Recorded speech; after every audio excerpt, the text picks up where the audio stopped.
Big moves are happening in the world of chess. The St. Louis Chess Club has just opened the largest chess campus in the country, a 30,000 square foot hub complete with a tournament hall, broadcast studio, and even a chess-themed restaurant. To talk about this exciting new chapter and the future of the game, we are joined by Maurice Asterly. He is the first African-American grandmaster and one of the most influential voices in chess. Thank you so much for joining us here on Great Day Live. Thank you so much for having me. Well, this is so cool. So what makes the newly expanded St. Louis Chess Club campus really unique in the world of chess? Well, as you mentioned, first of all, the size, 30,000 square feet. They basically doubled in size from what they were doing before. And then they added all these extra things that we're all excited about, a state-of-the-art broadcast studio. They have the chess theme, the restaurant. They've got the World Chess Hall of Fame, which is got a 30-foot king right out front. They always had that, but combine all of that in a corner in the Central West End where people, when they come, it's like coming to Disneyland as far as chess fans are concerned. It is an absolute amazing place to come to if you're a chess fan. Well, it looks absolutely beautiful. So how does this reopening really strengthen St. Louis's role in the global capital of chess? Well, St. Louis is a place where you would throw a rock and hit a grandmaster. I mean, there are so many grandmasters who've already moved to St. Louis to take advantage of this great environment that they have created here. But now as they've expanded, they've shown just how much more serious they are about being the global epicenter of chess. They have amazing events. They invite all the top players around the world. And if you ask the number one players in the world, number 1, 2, 3, the top 10 players, where is the place to go to play chess in the world? They'll say St. Louis is definitely on that list. And with this expansion, it's going to be even more so. Well, that is so interesting to hear that the hub of chess is right here in our own backyard. And so what are some of those key events happening at the club this month? Well, they've got incredible events lined up. First of all, you've got the country's national championships where all the top players in the country will descend on St. Louis to play for over $400,000 in prize money. Then you've got 2 other special events called Clutch Chess, where you've got escalating point values, money on each game. You've got a progressive jackpot. Like, it's just something the chess world has never seen.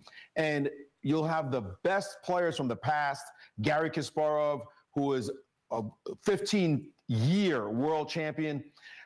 Then Vishwanathan Anand from India, who was a 5-time world champion. They're going to be battling it out. It's like Federer versus Nadal, and going back to the nostalgic times is what they're going to be doing. And then you're going to have another clutch chess event with 4 of the top players in the world. Actually, you're going to have the world champion, Gukesh Demiraju, 19 years young, Magnus Carlsen, who was the world number 1 ranked player, number 2 ranked player, Hikaru Nakamura, and the number 3 ranked player, Fabiano Caruana. Those last 2 are actually from the United States. Caruana is a 3-time back-to-back-to-back national champ.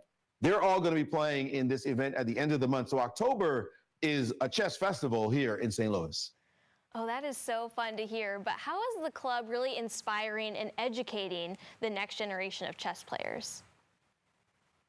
Well, with all their superstars, all the fans are just going crazy. Like, here you can go and see all the best players, not only today, but players who are considered the best of all time playing in the club. And you can't help but be inspired. Even old heads like me are inspired to see all these great players, these great events. You also have classrooms here for youngsters to come and learn how to play chess. They have digital classrooms you can learn online. They've got YouTube videos. They have just created a whole ecosystem. So if you love chess, this is the place to be. And how can you not be motivated to want to play better? And if you got over $1 million in prize fund being given away, maybe you become a professional yourself because of what's happening here in St. Louis. Yeah, I love seeing the video of the kids learning and playing such a fun game. But as the first African-American grandmaster, what does this expansion really mean to you personally? Well, I grew up in Brooklyn, New York, in the parks playing chess. And the trash talking that would go on there, and just playing with the hustlers even who would take my money, to be honest. For me to go from that to one day becoming a grandmaster, and then to be a part of something this special, it's a dream come true. I have to pinch myself. It's extraordinary to have gone through that entire journey and now be one of the voices of chess, to be able to talk about chess, even trash talk chess when I'm doing commentary about these amazing events. I shake my head. I know my friends from back in the day, some of which have passed on, and looking on and like, wow, you've come a long way, dude. Well, that is so cool to hear. So if people are interested in learning more, how can people do that? It's easy, stlouischessclub.org. You'll see everything there. Commentary will be online. You'll see ways to learn more about chess. You got the YouTube videos, as I mentioned, information about all the services that the club provides. So stlouischessclub.org. All right, Maurice, thank you so much for stopping by the show today. Really appreciate it.